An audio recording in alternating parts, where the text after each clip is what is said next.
Hello everyone, welcome to Branducers 2016. My name is PJ Pereira. I'm one of the founders of Pereira here in San Francisco, and I'm glad to be here to welcome you to these amazing events about one of the most important topics in marketing today, that is branded content. To make these events and the theme of branded content especially important nowadays is that brands have been having to catch up with consumers in terms of how they enjoy the content that they absorb and they play and they watch every day. I mean, you can see the time that they spend on their video games, on their movies, on their big TV shows. You know, they have significantly changed with binge watching, with on demand, and with little things like YouTube, and still theaters, and still regular TV by appointment and everything. But the way and the overall landscape changed so much that we're going to need to find other ways of getting in front of them. And I think that the core element of all this, for me, is the essence of what branded content really is. Are we doing something that is worth the consumer's time?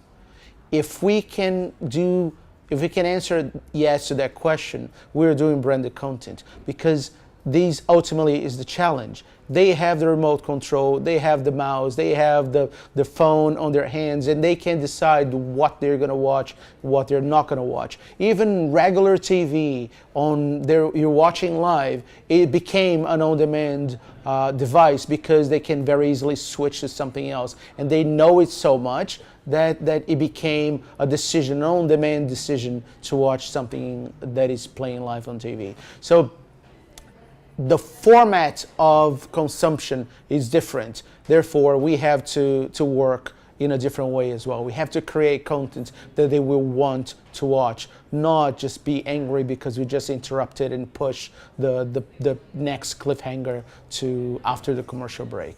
And that's a big shift for marketers, and that's why marketers are becoming producers or branducers. One of the most interesting things for me is that being an agency born in San Francisco is that we're very close to the Silicon Valley, and we're a flight away to Hollywood, but essentially we're still a Madison Avenue kind of business. And those three worlds, Madison Avenue, Hollywood, and Silicon Valley, they have been flirting with each other, trying to steal from each other for a while now, and trying to not only learn but steal the magic from that they all have. And after a lot of conversation with people from all those worlds, I realized that there's one particular thing on each one of them that is really important for the other to absorb and to take and make it theirs. The best way to put it is that now, as a marketer, as an advertiser today, as a brand today, you have to learn how to think like a marketer, behave like an entertainer, and move like a tech startup. The first part of thinking like a marketer is actually just a reminder that because things are changing, we don't need to abandon everything that we have done. And I'm telling you that both Hollywood and Silicon Valley really admire and they really respect the discipline that marketers have developed, the ability to find one little task and stick with it and say that over and over and over and over. Let me show you these little case study here that goes through different rounds of work that we did for Intel, so you can get a sense of this. How can you take the iconic Intel Inside campaign, combined with Toshiba's leading innovation brand platform, and have it resonate with a new generation that uses computers mostly for social media, movies, and video games? Introducing Inside Films, a partnership between Intel and Toshiba that launched the idea of social film, Hollywood quality productions combined with social media features. Each film was broken into a series of episodes and included different layers of interaction that provided people the opportunity to choose their level of participation. The first Inside film was a thriller. It told the story of a girl, Christina Parasso, who was kidnapped and locked in a dark apartment by an unknown stranger.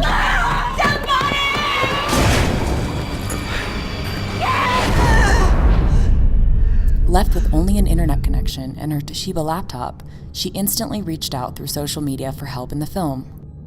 In real life, the character used the same channels 24/7 to seek help from the audience in the US, Canada, and China. And to all my new friends, thank you. It's what's inside that matters. To keep social film fresh, Inside Films radically switched genres in 2012, launching a fantastical romantic story called The Beauty Inside. The movie told a story of Alex, a man with a strange condition. He wakes up every day in a different body. And to keep track of his life, Alex catalogs all of his experiences on his Toshiba laptop. They say it's what's on the inside that counts. Well, it's kind of hard to count when nobody can see your insides. Then one day, Alex falls in love and struggles on how to have this relationship. And because Alex has a different body every day, we even invited the audience to play Alex in his most intimate moments with participants from 20 countries around the world. I called her 3 times today. Her voicemail picked up. I hung up every time. To surprise and delight the audience once again, in 2013 we followed that with a sci-fi comedy called The Power Inside, celebrating the most powerful Intel chip to date. What's happening? She's coming for you, Neil. The strange story told of an unusual kind of alien invasion, and of the only guy with the right internal strength to defeat the bad guys. The whole world is relying on you. Do you understand me? The whole world, Neil? I need a little bit more time. I think a little bit more time, and I'm okay. I'll be in, I think. New to this film, we invited the audience to join the fight by saving the world as a guardian or helping to destroy it as a Yurik. In the end, 90% of the audience from over 22 countries chose to help destroy it. And like feature films, we developed a media strategy that would help build anticipation, encourage participation and conversation, and overall generate film views. To achieve success, we implemented a mix of video ad networks, long-form video seeding, promoted social posts, and custom editorial integrations. Running for 3 consecutive years, Intel and Toshiba's Inside Films has established a platform for repeatable success with a community of passionate followers, and proves that when branded content is at its best, the audience won't just watch your commercial, they'll fall in love with it.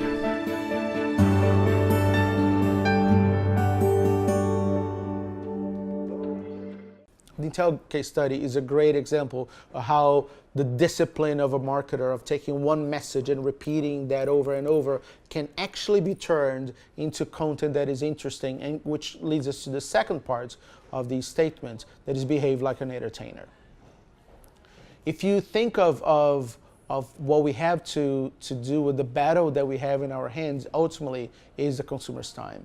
We need to convince them to dedicate time to us so they can actually, so we can actually give our message and tell them what we want to say. In the past, when I started to work on advertising 20 years ago or so, the brief told us exactly what we had to say, and the creative challenge was to find the most interesting way to say it, because saying in an interesting way or in a not so interesting way was just a small gain, as long as we said everything that had to be said. Right now, is a critical difference, is life or death in terms of message, because if we cannot convince consumers to spend their time on it, they're not going to. Therefore, we didn't have a chance to spend a second in front of them.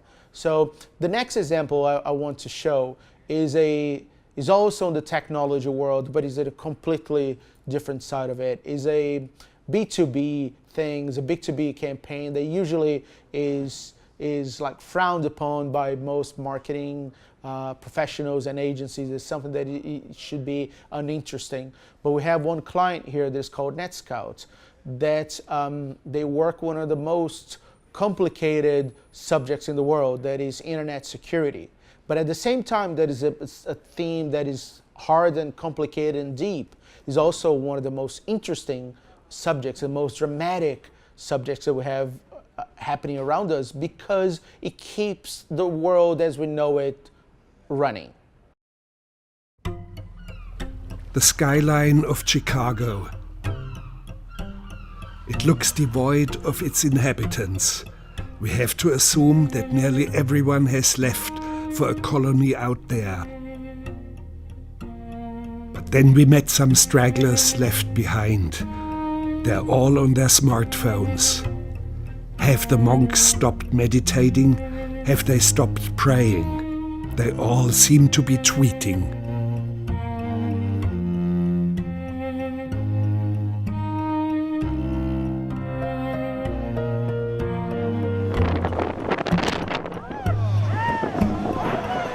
If the internet shuts down, people will not remember how they used to live before that. But I don't seem to remember the good dreams. The ones that I remember are the nightmares. Nuclear weapons, yep. It's a wonderful target for cyber attacks. It has a big target on it, yes. People are the weakest link in security. People, not the technology.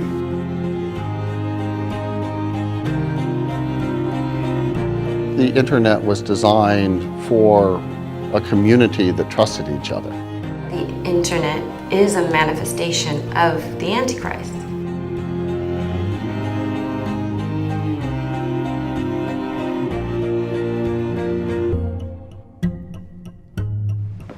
We're now entering a sacred location. It's the location where the internet began. To log in, you have to type L-O-G. So Charlie typed the L, and he said, "You get the L?" And Bill said, "Yep, got the L." Type the O. "You get the O?" "Yep, got the O." Type the G, you get the G? Crash. So the first message ever on the internet was lo, as in lo and behold.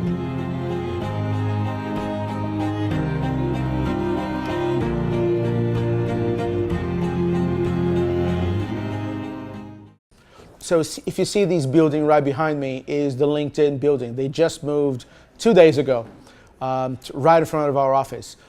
This trailer that you watched is for a feature film that started on Sundance, is one of the most celebrated documentaries happening right now. It's a piece of branded content that started as a LinkedIn discussion.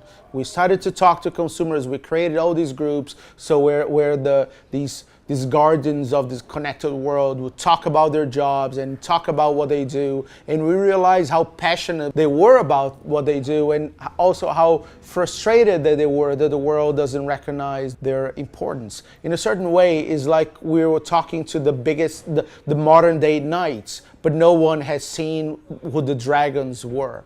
So what we did was a movie, a full feature film that showed the dragon, showed who the dragon was. So this internet thing is our princess.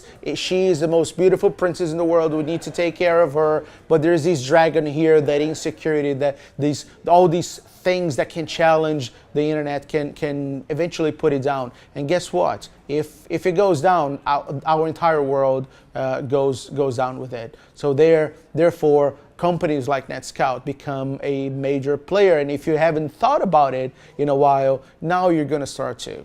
So that's the beauty of entertaining. That's the beauty of behaving like an entertainer. You take a subject that people are not necessarily interested in and find the drama and find the tension, find the importance of it through a story, either through a real story or through a documentary or through a piece of fiction. And you finally get people interested on wanting to know more. And you earn the time that you want consumers to spend with you.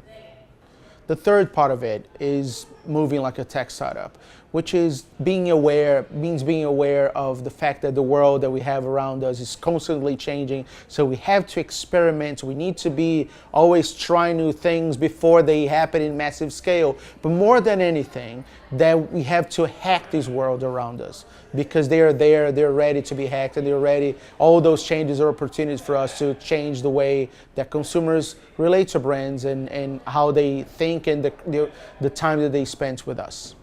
What we have to keep in mind, though, is that moving like a tech startup has to do with hacking reality, not necessarily through technology, but through ideas, right? When Coca-Cola asked us to help them with reconnect the Coca-Cola, the main Coca-Cola brand, with teenagers in Latin America, we had to find into their lives what are the best opportunities to talk to them, and we realized that teenagers in the region, they have never had as many friends that they have today. But at the same time, they never felt so alone, because they know that all those hundreds of thousands of friends can at any day turn against them and make their lives a living hell. So we created this campaign that tapped into these very specific moments and turned that into content that made them feel that, all right, that made them make people raise their hands and say, hey, if something wrong happens with you, I'll be there for you. And it's a campaign that also all revolved around these fist bumps as a symbol of friendship. And one of my favorite films on that one is a film that we developed with Dustin Lance Black, that is the screenwriter of Milk, and he wrote this series of films with us, and this is my favorite one.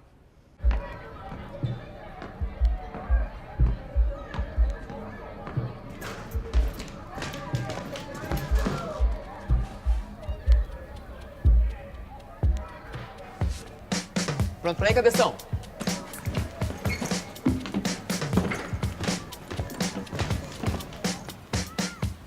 Se você quer ganhar, você tem que ter vantagens. E as vantagens se apresentam de várias maneiras.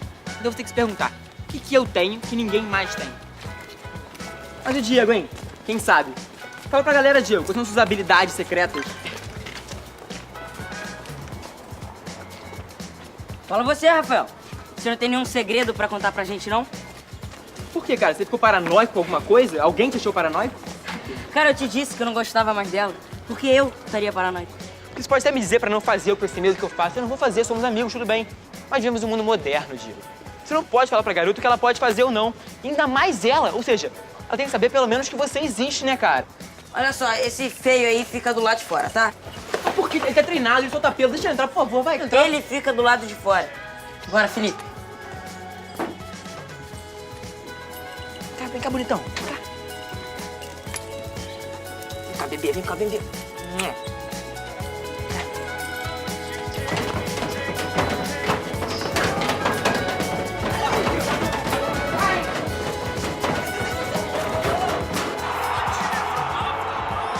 Cara, é muito estranho como alguém pode ser tão bom na vida real e esse desastre no jogo.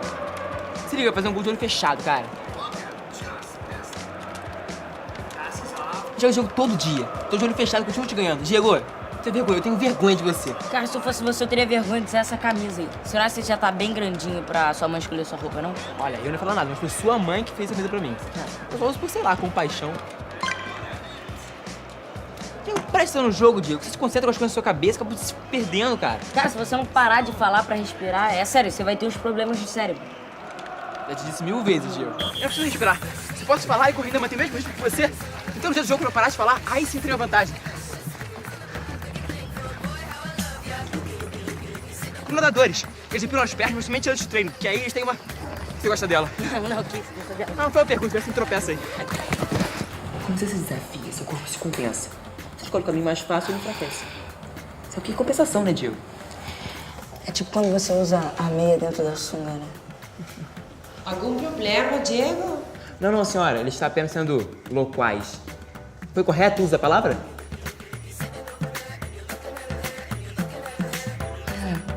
Você não para de falar, cara?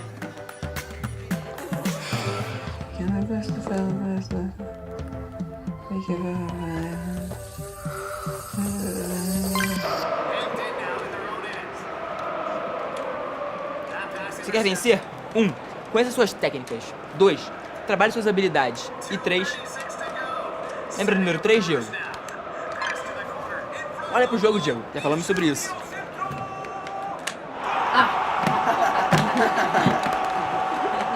Tá, já deu. Quem quer uma Coca-Cola? Eu quero. 1, 2, 3, 4. Ai, Diego, pensando bem, cara. Não foi sua mãe que fez bem essa camisa, não. Foi a sua irmã. A mais gata. Não é a sua gêmea, não, obviamente.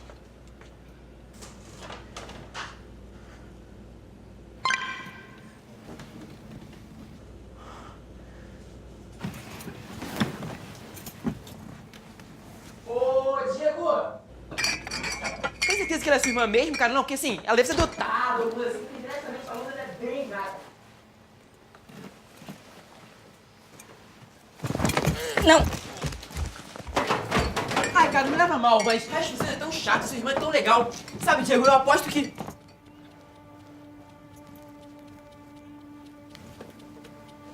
Espera.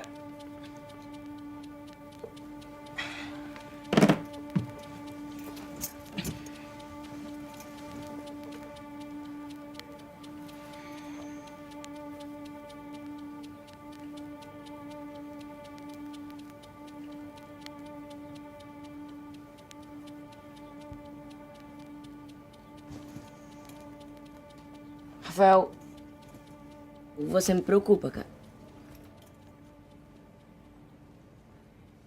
Por que tem tanta foto desse cachorro vira-lata no seu celular aí? Não, sério. Pô, nada a ver com a sua vida, mas daqui a pouco esse cachorro aí vai ser melhor do que você, aí você vai ficar chorando pra cima de mim. Eu não quero isso. Não, é que eu prefiro beijar ele que aquela sua irmã gêmea. E os outros ficam pegando no meu pé mesmo? Eu não tenho irmã gêmea. Ah, deve ser seu cachorro, então que são tão parecidos que eu achei que fossem gêmeos. O quê? Olha.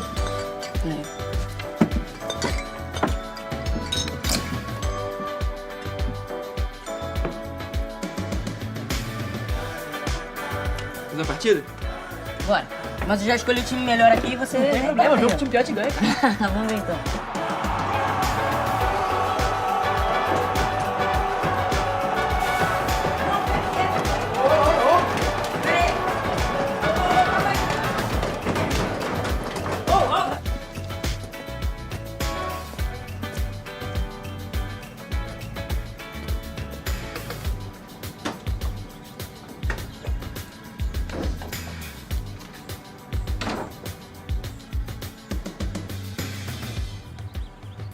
Diego, só mais uma coisa sobre as vantagens, porque eu acho que você tem uma nova agora.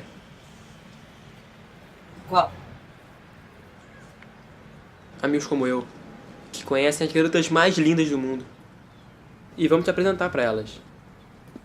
Eu pedi que ela viesse, tudo bem? Amanhã vamos vir aqui. Espero que a gente possa entrar.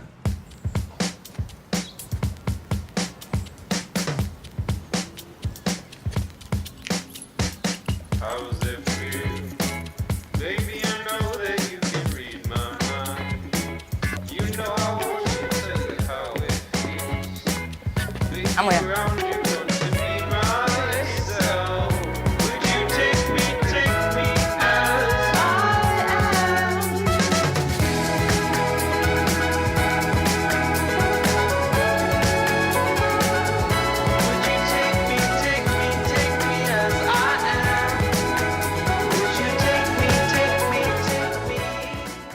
All right, guys, so that's it. Think like a marketer, behave like an entertainer, move like a tech startup. I think if you keep those three things in mind, it's going to lead you to very interesting pieces of work. And remember that you're living in one of the most exciting times our industry has ever had. This is like being on Mad Men times when TV was a new thing and they all had to understand the impact that new medium was going to have in the industry. We are working at a stage in these business that we have the responsibility and a very fun responsibility to reinvent our own jobs. So enjoy it. I hope you enjoy the conference, you enjoy the discussion, and you leave there very excited to kick some serious ass starting tomorrow. Okay? See you.